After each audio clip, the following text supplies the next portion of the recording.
Hello everyone and welcome back to my channel. My name is Taylor aka Silver Fox, and here on this channel I talk about classic literature, films, pop culture, and whatever I feel like talking about. And today I want to talk about pop culture, specifically autistic representation in pop culture, or the lack thereof. Because most autistic representation, particularly good autistic representation, is not canon, because more often than not, canon autistic characters are infantilized and dehumanized and used as the butt of the joke. They exist to be laughed at, not to be someone you can resonate with. Today I will be going over why I think that is, along with quite a few of my own autistic headcanons. And I want to state that I am not a psychiatrist or anything like that. I am not here to diagnose anyone, real or fictional, with anything. Well, maybe a few fictional people, but that doesn't really hurt anything.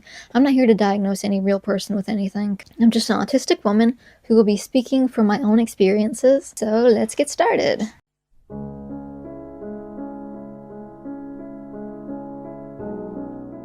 The world of pop culture is sorely lacking in canonical autistic representation, but is wrought with a plethora of fictional characters that perfectly match the criteria for being autistic and that many people in the autistic community resonate with. I want to start off with a character that I think is one of the most obviously autistic characters in all of television, like ever, and that's Adrian Monk, the protagonist of the TV show Monk. If you've ever seen that show, you know exactly what I'm talking about, but if you haven't, he is a private detective who works with the San Francisco Police Department. I almost said Santa Barbara, but that's Psych, which is another show with a very similar premise. But as head psychic of the Santa Barbara Police Department, I say, I don't know. Why are you asking me? Sean. But he works with the San Francisco Police Department to solve crimes. In promotional material, he is often referred to as the OCD detective, because OCD is the only thing that he is canonically diagnosed with. I think it might be canon that he has PTSD, but those would be the only two things. And now, despite the fact that I enjoy the show and I spent a large portion of my childhood watching it, not a lot of it holds up or stands the test of time. And I think it's really important that we can hold a critical lens even to our favorite media and say, like, there are aspects of this that didn't age well, that are not okay, and not just ignore it just because you like it. Mary. But it has aged quite poorly in a lot of aspects. The way the other characters treat both Monk and a number of mentally ill or neurodivergent characters throughout the show is very cruel and disheartening at times. That's it. You've crossed the line. Out of here. Out! So that's the famous Adrian Monk? Yeah, the living legend. Just call that living. Monk is often called names by the other characters, and most of them quite literally think of him as something other than human for how strange they find his behavior. And they're not shy at all about letting him know they think of him as an alien. What should I do? Just have fun. Fun. Yeah. Look, you've seen other people have fun. Imitate them. They very much go out of their way to be cruel to him at a lot of times. And although there are definitely things Monk does individually that are very frustrating and that shouldn't be put up with, because he does a lot of things that aren't necessarily related to his autism at all, that just aren't cool. When it does come to any of his neurodivergent traits, people are very impatient and unwilling to understand him, or they can just be downright cruel about it. Pretty much every single person he meets in the show, especially if they're like the main character of that episode, you know, they're the suspect or the victim or whatever, they really do not like him. They're very cruel about any and every one of his behaviors. Hello, Editing Taylor here, and if your first thought when seeing me was, whoa, oh my gosh, microbangs, that was also my first thought when I saw myself in the mirror after I got this haircut. I went in for a regular trim, wanted some length off the layers, wanted to cut my bangs. I get this done every couple of months, it's always been fine, and this dude, for some reason, unbeknownst to me, gave me microbangs. And yes, it looks terrible. No need to cry about it. I have already done so. And speaking of crying, in this particular clip, and this is something that reoccurs throughout the whole video, I literally sound like I am on the verge of tears. And I promise I'm not. This was something I had recorded a couple of weeks ago, right? My bangs are so crooked, but literally after he cut them, he went in to trim them, and I was like, please no more length off, because he went in to even them out. I'm like, no more length off. Because look at that. I hate looking at it. Anyway, I literally sound like I'm on the verge of tears. And it is because this was filmed several weeks ago Also on the same day that I recorded my purity culture video. And as you may know, I had to record that video multiple times over because the microphone wasn't working. And so I had sat down to record maybe 5 videos in a row, so I'd have like a good backlog for the next couple of weeks. And then after several hours of recording those 5 videos, I looked back to discover that the microphone wasn't working. I did not err. Okay, this came in a set of 2, and you see how this light blinks to let me know that it's on? It was doing that. It was letting me know that it was on, and then there was no sound. So the other microphone in this pack doesn't work, only this one does. So I had to get this microphone and redo it all. And this particular video was one that after redoing it, spending several hours, initially recording and then re-recording, spending virtually all day sitting in front of a camera talking. This was like my last video of the day, and my voice was just so hoarse. I was so tired. And the reason I sound like I'm about to cry is just because my voice is on the verge of giving out. It's not because I'm emotional about this subject. Although I have been told I kind of sound like I'm on the verge of crying just in general. So that's probably a contributing factor.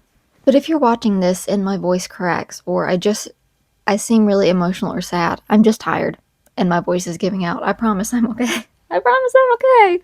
They really do not like him. They're very cruel about any and every one of his behaviors. And it's supposed to be really funny, but it just isn't. I have to admit, I have mixed feelings about him. I mean, on the one hand, he sent me to prison. 25 years to life. On the other hand, when they arrested me, he stayed after everybody and cleaned my apartment.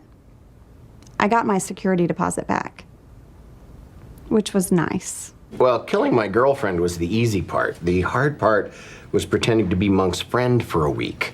You ever hear the man try and tell a joke? It's like verbal root canal. Excruciating. How did you feel when he arrested you? I was feeling sorry for him. I felt like he was the village idiot or something.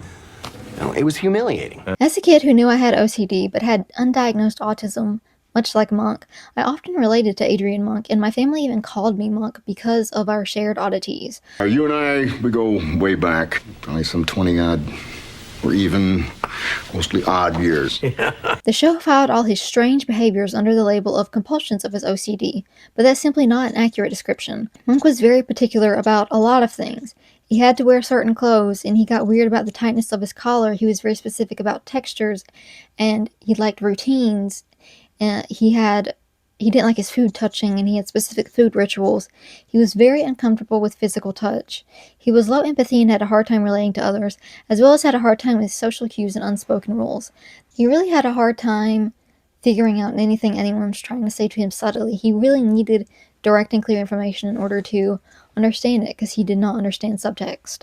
He never understood when people were making fun of him, which they did a lot.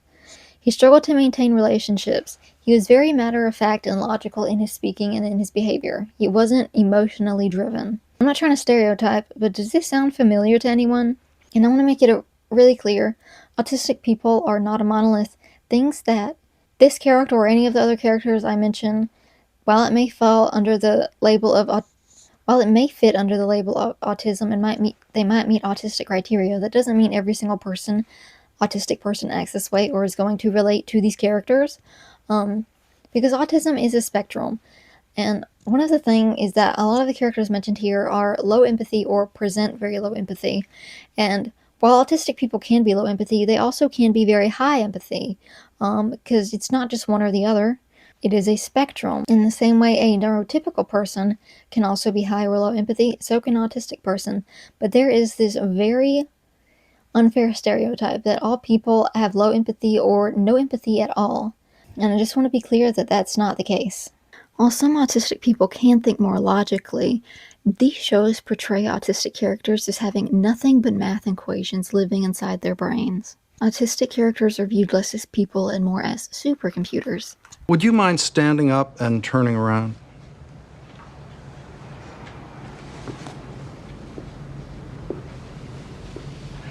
Could you describe my shirt? Which one? Which one?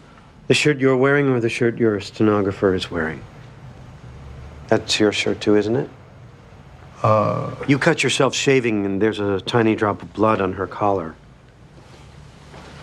What are you implying? You were having a sex affair with her on that couch. The cushions are backwards, and one of her earrings fell off. So, it's right here, under here.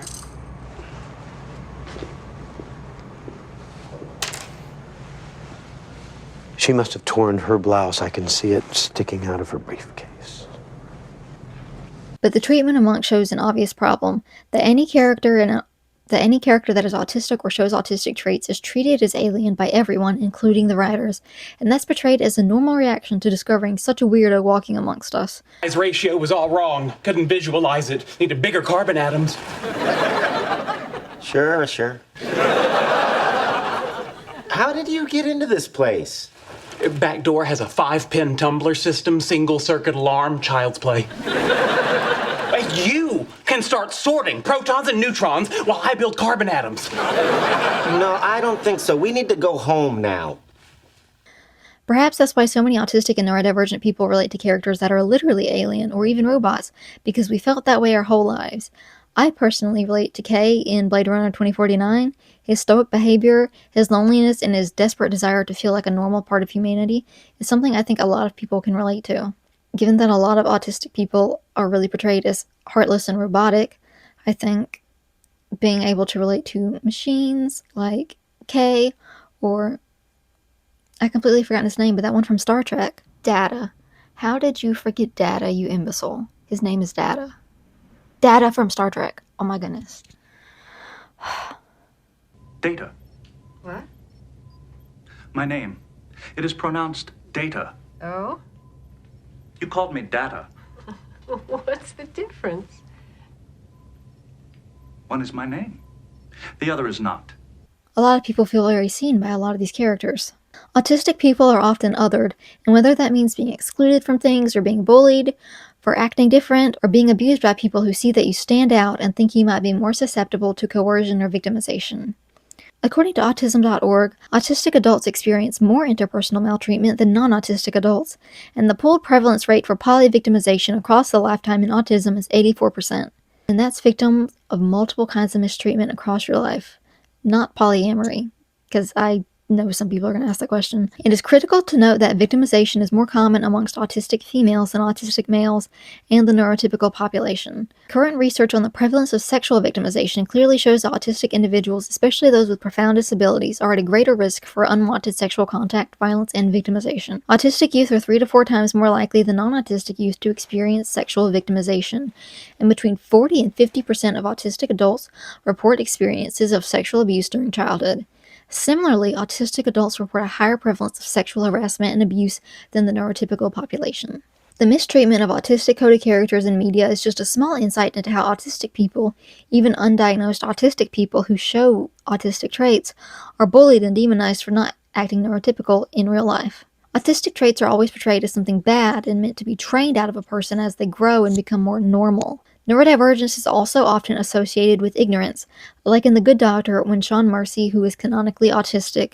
Okay, I could have sworn I said Sean Murphy here, because I know that's his name, it's written in my notes, but I said Mercy. This is just proof of how tired I was when I was recording this, because how did I get that wrong? Anyway, Dr. Sean Murphy of The Good Doctor, who is canonically autistic, couldn't fathom that a patient could be trans because he was so autistic and it just didn't compute in his brain that only ran on logic and lacked any sense of emotion or empathy.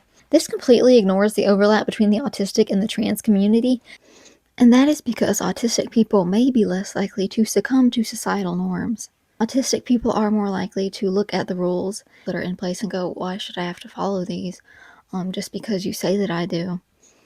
Of course, autism is not a monolith, and there are some autistic people who will look at the social rules and structures we have in place and go hard leaning into those in order to fit in and not feel othered like a lot of autistic people experience. And so while some autistic people may be more likely to forego social norms, that doesn't necessarily mean all autistic people will. This is not a hard and fast rule, and if it was, autistic people wouldn't necessarily follow it, so I'm just saying it's important to look at the connection between these two communities, and most people and most pieces of media are not willing to do this. Sean Murphy particularly is always portrayed as unreasonable and over-emotional, but also not very sympathetic. He could break down and cry over his own suffering, but couldn't understand anyone else's. She's not a girl, he's a boy. Stop saying that. I'm not a boy, I'm a girl. You're transgender? Yes. How do you know you're supposed to be a boy? I am a boy. Biologically, that's it. I don't know what it feels like to be anyone but me. I am a surgeon! I am a surgeon! I am a surgeon! I am a surgeon! Dr. Hahn, I am a surgeon! Yes, some autistic people can be low empathy, but some are high empathy. And I think it's really unfair that when it comes particularly to canon autistic representation, we never get that spectrum of emotion. We only get a very specific type of autistic character. And those autistic characters are usually rooted in the very specific idea of how an autistic boy acts. I'll get into that later. But TV shows love to portray the autistic community as low empathy or no empathy. For me personally, I am an empathetic person, but I may be perceived as having low empathy because I am bad at showing my empathy. I am bad at showing all of my feelings in general.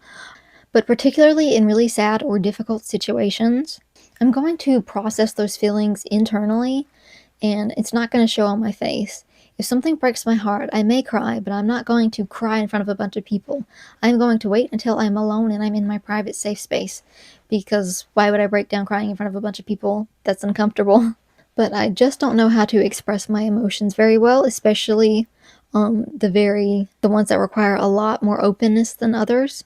And this can make it seem to the outsiders that this doesn't really affect me, that I just let things roll off my back because I'm not complaining to you about it, I'm not crying to you about it, I'm only processing these emotions alone, and I'm not really telling anyone that I'm going through it.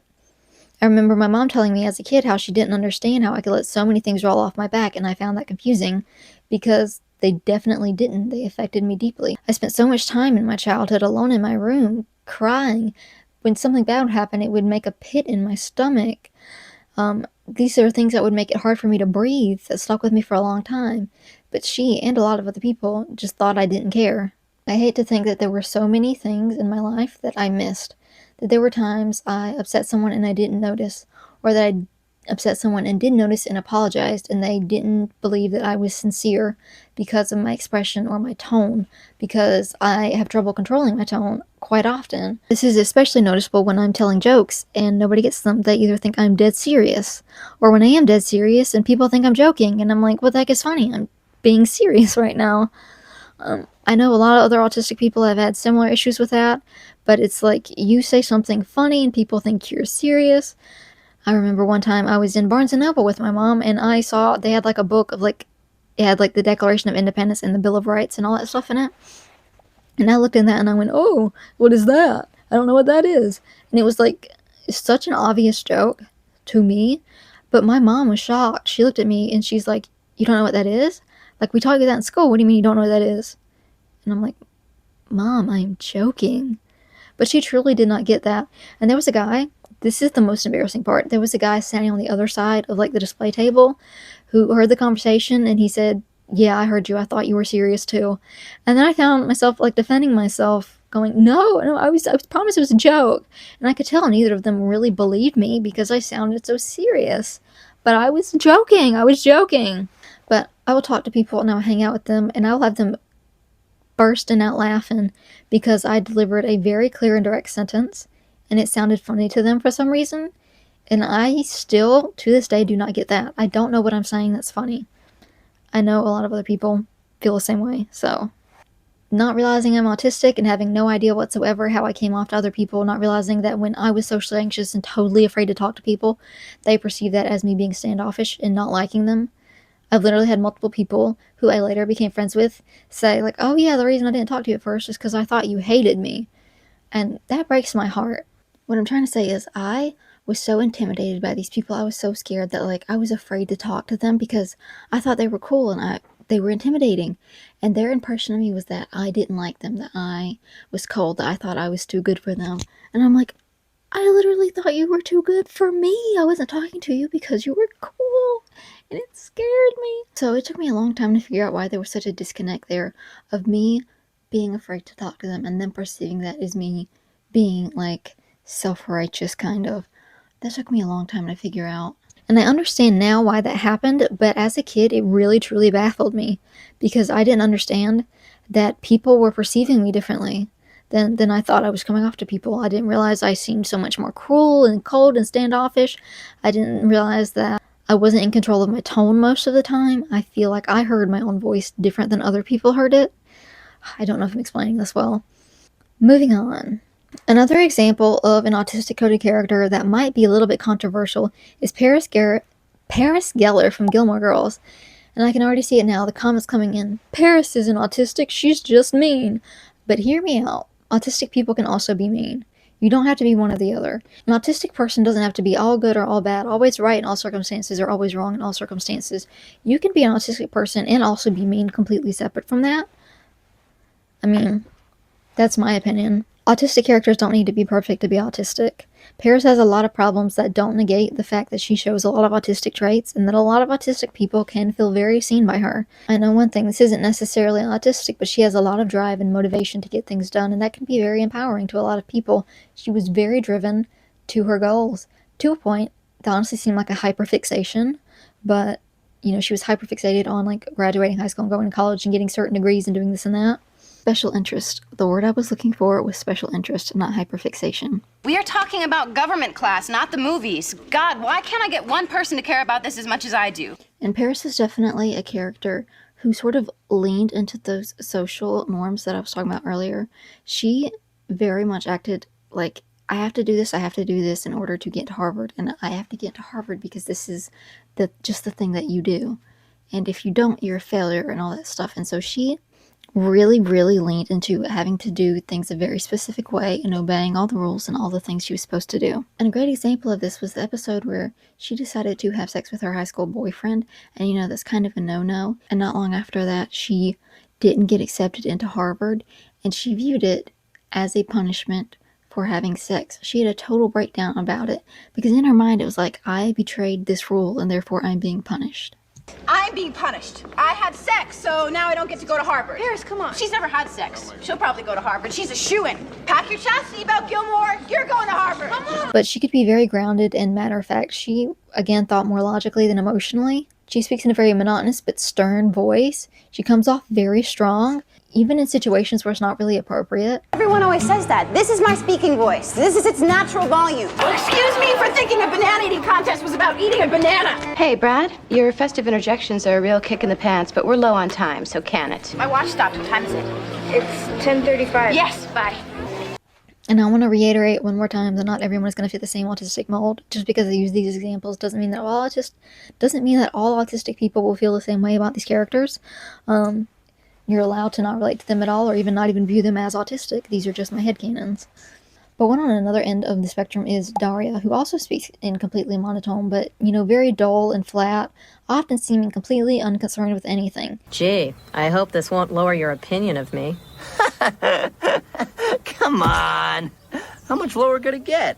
She refuses, despite everyone's best efforts, to subscribe to social norms, and she enjoys being her own individual person, and even going out of her way to be different from everyone else. $5 a piece, we would have made over $100. Yeah, and all we had to do was take a human life. If I'm in an enclosed space for too long, I get hives. A lot of autistic people can have a very strong sense of self and don't feel the need to fit in or do what everyone expects of them. She is viewed by everyone around her as the weird girl, a label that often gets applied to undiagnosed autistic women. I don't have a full list of her traits because I unfortunately have not yet to see every episode of Daria, but right after I finished the very first episode, I immediately went to Google and looked up to see if anyone else agreed that she was autistic, and I found a lot of, like, Reddit forums and all that stuff of people talking about Daria, and it was a lot of fun to go through all that. And on the note of the weird girl, an aspect of autism representation and autism in general that often gets overlooked is how misogyny comes into play. Most characters on this list are male because male characters in books and films and television are more likely to be written with complex and interesting personalities than their female counterparts. And misogyny also pops up in the way we diagnose autism. It's been acknowledged that autism can present quite different in AMAB and AFAB people, but for a long time only the male traits were acknowledged and used to create the criteria in the DSM. Women's autistic experiences were largely ignored, and to this day, the stereotype for how autistic people behave is often rooted in the way autism presents in males. My voice is so worn down, I am sorry. According to UCLA Health, traditional estimates find that boys are 4 times as likely as girls to receive an autism diagnosis, but experts are realizing that almost as many females as males may have autism. Recent research shows that nearly 80% of autistic females are undiagnosed as of age 18. For many decades, experts assumed autism occurred more in males than females. Most autism research relied on male participants and examples, so what is known about autism is largely based on autism in males. As a result, boys are referred to autism diagnosis 10 times more than girls. So women are literally more likely to be ignored and not diagnosed because the criteria is only suited to the way it shows up in men, despite the fact that there's just as many autistic women as autistic men. Another example of misogyny is that many women, even other autistic women, also talk about how autistic men will weaponize their own neurodivergence by claiming the reason they're treating women horribly or disrespecting their boundaries is because they're autistic and they don't know any better, they don't understand social cues, so you can't hold them accountable. I personally know a man who, for years, disrespected my personal boundaries and made me so uncomfortable. And later, when he was diagnosed with autism, he continued to do this behavior to a bunch of women, but would then justify it by, I'm autistic, I don't know how to behave. I'm also autistic and I don't assault people, you know. That's not an excuse. It's no wonder that women fantasize about an autistic-coded man like Mr. Darcy actually treating them well. So that's definitely another one of my headcanons. But I would be remiss if I didn't mention The Stranger. The protagonist in the novel The Stranger is another example. He goes through life very outwardly dull, seemingly emotionless, so much that when he commits a crime and is put on trial, he's more or less judged for his behavior in the days before and after and in his everyday life, rather than the crime he actually committed. And that ends up being like what he's judged on. He looks at this situation from a logical perspective, and for this they judge him for seeming too cold and careless. Even when he was like in the police station, he would be thinking, I understand logically why I have to be here and why they have to investigate me, but I don't like that I'm here. He wouldn't think of things from an emotional perspective. I can't divulge too much more information without spoiling the whole novel for you, which I accidentally did in another video, I'm sorry. But he is a good example, and he also reminds me of a similar situation in Andy Dufresne, the protagonist of The Shawshank Redemption, a story and character that I have a lot of thoughts on. I love both the book and the movie. It's one of my all-time favorite films. I think I've seen it 13 times. When Andy is on trial for killing his wife, he states very plainly that he didn't do it. And that's really his only defense. He speaks in facts and not emotions. He doesn't break down on the stand or anything like that. He's just very matter of fact, I did not do it. When the judge sentences him to life in prison, he says it's because he's a particularly icy and remorseless man, because he didn't outwardly show emotion. You strike me as a particularly icy and remorseless man, Mr. Dufresne. It chills my blood just to look at you. By the power vested in me by the state of Maine, I hereby order you to serve 2 life sentences back to back. 1 for each of your victims. So be it. Now, Andy here is not low empathy like a lot of other people on this list, but he just portrays as low empathy. He is bad at showing emotion, which is something a lot of autistic people, including myself, struggle with. He just struggles to show that, and that he's a very deeply sensitive and feeling person. Even when he is in prison and he's getting abused and mistreated by the other men, he doesn't really say anything about it. He doesn't express how he feels. He doesn't share it with anyone. He just sort of shuts down, and he goes through life very silent for a long time rather than express how he's feeling. A big problem in his marriage with his wife was that she felt he didn't show that he loved her enough. He even said, "She's dead because of me, because of what I am," somewhat insinuating that he knew there was something different about him. Andy was definitely aware that he wasn't like everyone else in his life, and that weighed on him. And he felt that his neurodivergence, essentially, was the reason his wife got murdered, which is a really heavy burden to bear. My wife used to say I'm a hard man to know. Like a closed book. Complained about it all the time. She was beautiful. God, I loved her. I just didn't know how to show it, that's all. I killed her, Red. I didn't pull the trigger. I drove her away. And that's why she died, because of me. The way I am. But he falls into a lot of autistic stereotypes, despite not being canonically autistic. He's obsessed with rocks. He calls himself a rock hound. He is kind of hyper-fixated on carving some of these rocks into a chessboard. He spends a really long time doing that. He's also very smart. He constantly misreads social cues, and it almost gets him thrown off a roof once. I'll push him off the roof. Because if you do trust her, there's no reason you can't keep that 35,000. What did you say? 35,000. 35,000? All of it. All of it? Every penny. You better start making sense. If you want to keep all that money, give it to your wife. And there's also a specific scene where he calls another man obtuse, and this man very clearly gets upset about it. His whole expression and demeanor and tone changes, and he's like, "What did you say?" And this is very clearly the moment where Andy needed to change his tune, and he did not get that at all, and he just repeated himself, and that put him in some hot water. How can you be so obtuse? What did you call me? Obtuse? Is it deliberate? Son, you're forgetting yourself. The country club will have his old time cards, records, W-2s with his name on them. Dufresne, if you want to indulge this fantasy, that's your business. Don't make it mine. But like most autistic people, he can be very oblivious to social cues. Both the novel and film version of Andy present as very obviously autistic, in my opinion, despite the fact that there's no mention of it in canon whatsoever. This one also kind of goes without saying, but pretty much every Wes Anderson character to ever exist is kind of autistic coded, but that might be because Wes Anderson might be autistic. I'm not here to diagnose anyone, as I've said. I don't know if he's autistic, but it certainly shows up a lot within his work, and I know myself, and plenty of other autistic people look at his work and go, yes, every single one of these characters is autistic. I specifically relate a lot to Ash from Fantastic Mr. Fox. That's one of my all-time favorite movies. He's also very clearly different from the other foxes. I know what it's like to feel different. I'm not different. Am I? We all are. Him especially. But there's something kind of fantastic about that, isn't there? And he's also very short, which is a silly little thing, but when he goes, "I can do this because I'm little," I really like that. I can fit through there.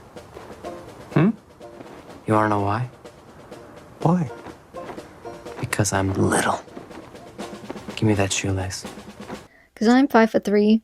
I've been made fun of for being short my whole life. It's just a silly little thing. That one's not serious at all. And being short in no way relates to autism. Or maybe it does. If you're under 5'5", get an autism diagnosis. I am joking. I completely lost my train of thought. I have so much more to say, but I seem to have forgotten it.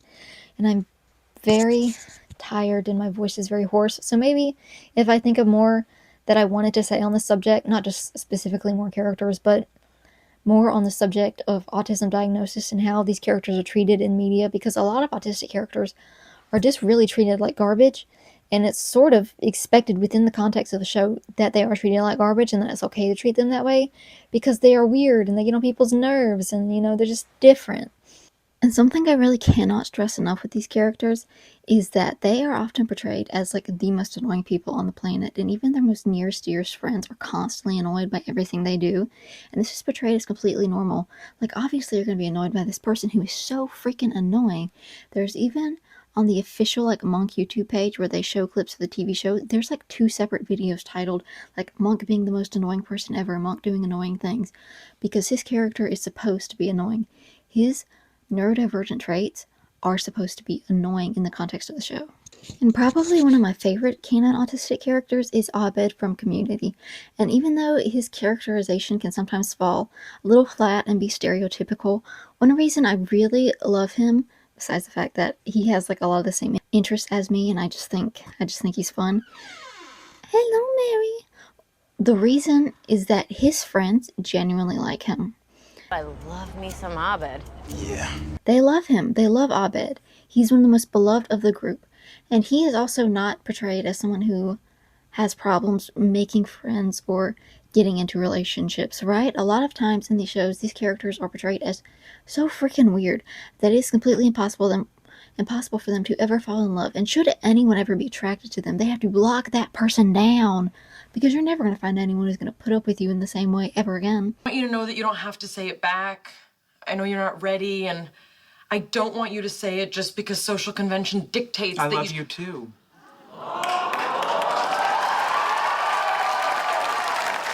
You said it. There's no denying I have feelings for you that can't be explained in any other way. I briefly considered that I had a brain parasite. But that seems even more far-fetched. The only conclusion was love. And I show this clip for two reasons. One, because Sheldon has to categorically nix all the options that aren't plausible until he can logically assume that it's an emotional feeling.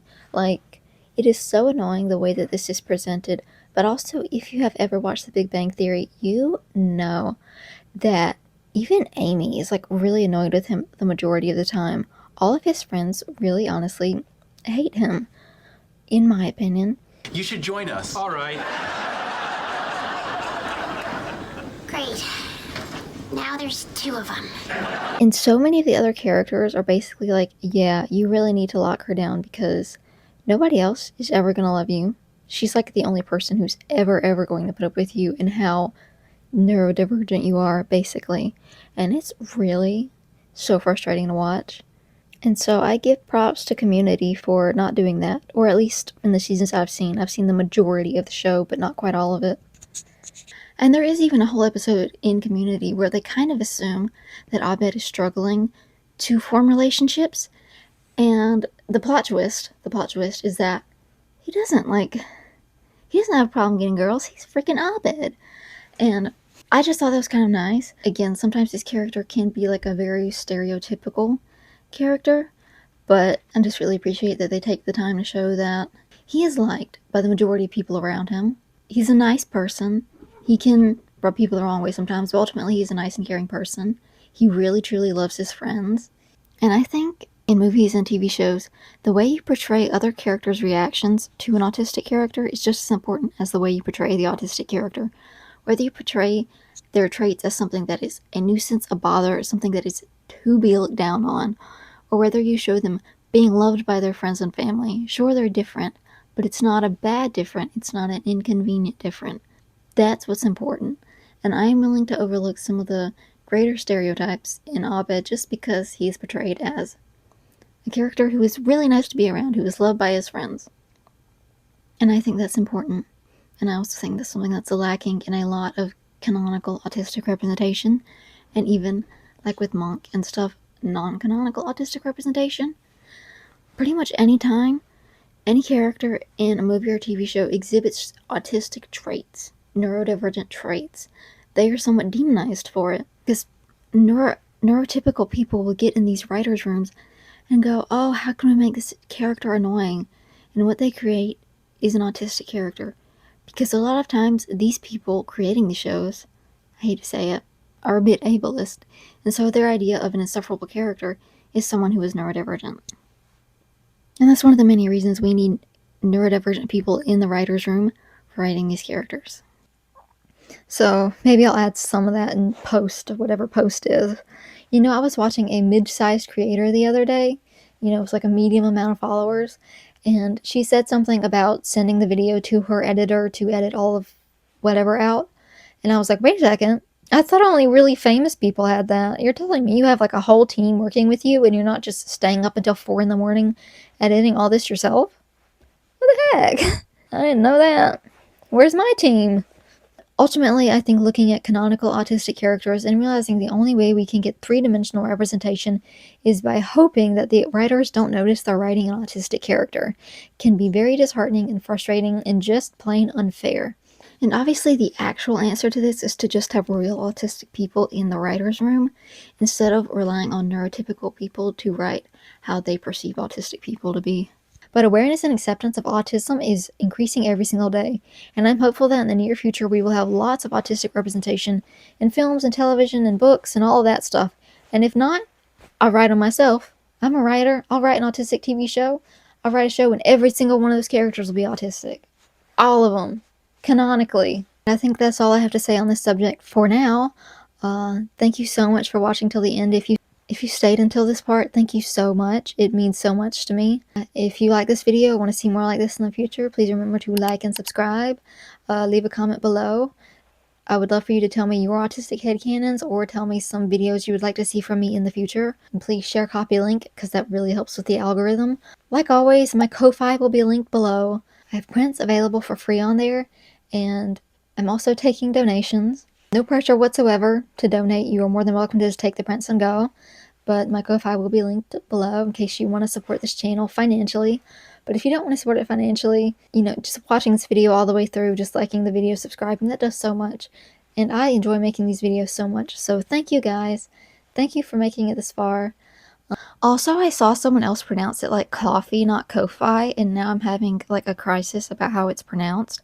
I assumed it was Ko-Fi because it's K-O like dash F-I, and I'm like, lo-fi, Ko-Fi.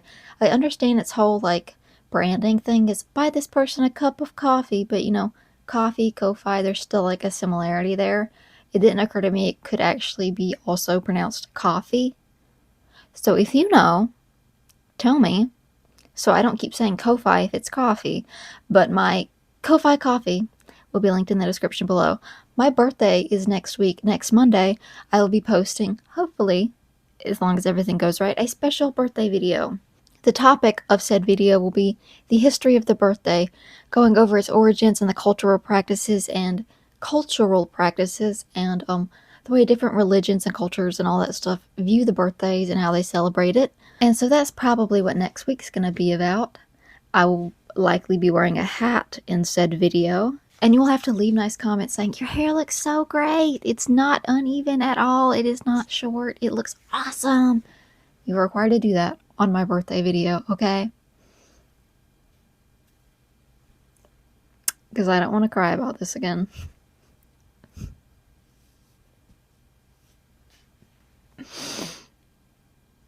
My sister told me to just kind of embrace the Aurora vibes until my bangs grow out, so maybe I'll do that. Maybe next week I'll be doing an Aurora themed outfit. I don't know. We'll see. That's all, folks. See you next Monday. Wow.